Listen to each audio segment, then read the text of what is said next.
आज है 12 जून और हम शुरू करते हैं आज के करंट अफेयर्स। आरबीआई ने अपने सर्कुलर में कहा कि जो भी विलफुल डिफॉल्टर्स या कंपनीज फ्रॉड में इन्वॉल्व हैं वो बैंक या फाइनेंस कंपनी के पास कंप्रोमाइज सेटलमेंट या टेक्निकल राइट ऑफ के लिए जा सकती हैं। ठीक है, विलफुल डिफॉल्टर ये वो एंटिटीज़ होते हैं जिनके पास पैसा होता है पर फिर भी वो पे नहीं करते हैं या पे नहीं करना चाहते हैं। ठीक है, विलफुल डिफॉल्टर का आरबीआई ने इंट्रोड्यूस किया था उनके बैंकिंग रेगुलेशन एक्ट 1949 के तहत। इसमें उन्होंने बताया था कि कौन कौन लोग विलफुल डिफॉल्टर हो सकते हैं या होते हैं, और उनको जो बैंक या फाइनेंशियल इंस्टीट्यूशन है वो बताएंगे कि किसने डिफॉल्ट किया है। आरबीआई के हिसाब से 4 सर्कमस्टेंसेस होते हैं जब कह सकते हैं कि कोई विलफुल डिफ़ॉल्ट कर रहा है। पहला कि उसका इंटेंशन ही नहीं है लोन रीपे करने का, मतलब उसकी कैपेसिटी है पर वो पे नहीं कर रहा है। दूसरा, जो फंड लिया गया है जिस पर्पज़ से उसमें नहीं इन्वेस्ट करके कहीं और इन्वेस्ट किया जा रहा है या डाइवर्ट किया जा रहा है उसको। ठीक है। तीसरा, जो फंड लिया है उसको साइफन ऑफ कर दिया गया है, मतलब जो एसेट क्रिएट हुए हैं, मतलब कोई एसेट है ही नहीं है एक तरह से, जिस चीज़ के लिए फंड लिया था वहाँ कुछ बना ही नहीं। तीसरा, उसने जो फंड लिया उससे कुछ चीज़ खरीदी और उसको बेच दिया बिना बैंक के या लेंडर के नॉलेज में। ठीक है। ईसद आम को जीआई टैग मिला। ये उत्तर कन्नड़ डिस्ट्रिक्ट कर्नाटक में उगाया जाता है और 2 वैराइटीज़ होती हैं उसकी, करी ईसद और Bili Ishad. Geographical indication tag geographical indication of goods registration and protection act 1999 के तहत दिया जाता है। इसका उद्देश्य होता है कि कोई भी एक प्रोडक्ट जिसका कुछ ज्योग्राफिकल ओरिजिन है, स्पेसिफिक ज्योग्राफिकल ओरिजिन है, या कुछ उसके क्वालिटीज़ हैं, फीचर्स हैं, या मतलब कुछ और उसकी रेपुटेशन है जो उसकी ओरिजिन की वजह से है कि किसी खास जगह से ये पैदा होता है, उसको उसको प्रोटेक्ट किया जाता है, उसको सिक्योर किया जाता है। International conference on space craft mission operations, इसको इसरो ने ऑर्गेनाइज किया बेंगलुरु में।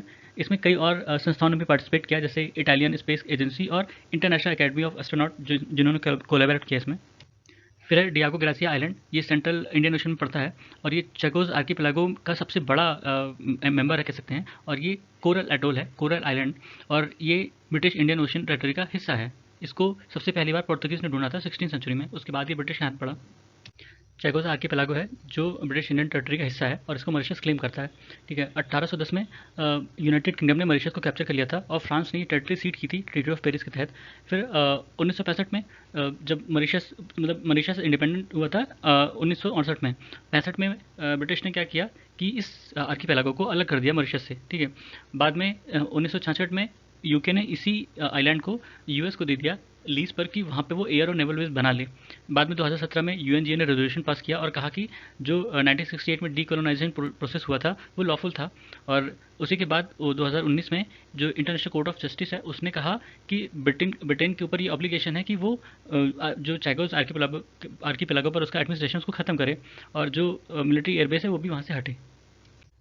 अना करकाटाओ एक एक्टिव वॉल्केनो है जो कि इंडोनेशिया में है। इंडोनेशिया में सुमात्रा और जावा के बीच में जो सुंदर स्टेट पड़ता है उसमें है एक आइलैंड के रूप में। इसको चाइल्ड ऑफ करकाटाओ भी कहते हैं। करकाटाओ जो है 1983 में सबसे बड़ा अभी तक का वॉल्केनिक एरप्शन माना जाता है, जिसके बाद अपनी धरती का टेम्परेचर कुछ डिग्री कम हो गया था।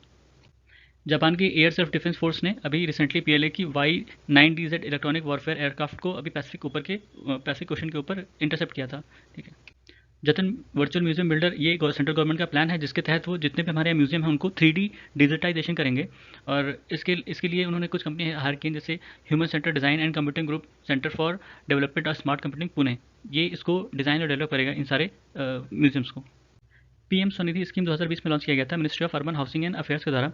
इसका उद्देश्य था कि जितने स्ट्रीट वेंडर्स हैं उनको एक कोलेटरल फ्री 10,000 रुपये का लोन दिया जाए माइक्रो क्रेडिट फैसिलिटी के रूप में, ताकि वो जो भी उनकी फाइनेंशियल लॉस हुआ है पैंडेमिक के कारण या लॉकडाउन के कारण उसको वो रिकवर कर सकें।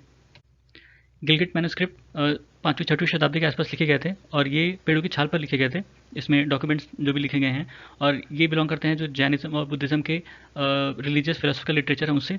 मैन्युस्क्रिप्ट का मतलब होता है जो भी हाथ से लिखा जाए और करीब 75 साल पुराना हो, किसी भी पेपर पे, छाल पे, कपड़े पर, मेटल पर, पाम लीफ पर कहीं भी लिख सकते हैं।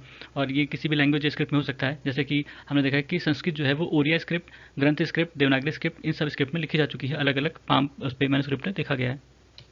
तमिलनाडु के पूथीनाथम गांव में अभी एक सेल्ट मिली है जो कि न्यूलिथिक पीरियड से बिलोंग करती है। न्यूलिथिक का मतलब होता है न्यू स्टोन एज, और ये जो स्टोन एज था उसका फाइनल या सबसे एडवांस टाइम था जहाँ उनके कल्चरल एवोल्यूशन या टेक्नोलॉजिकल डेवलपमेंट देखने को मिलते हैं। वो पहले से ज़्यादा इंप्रूव थे, उनकी जो टेक्नोलॉजीज थी उनके पहले वालों से बेहतर थी। ठीक है।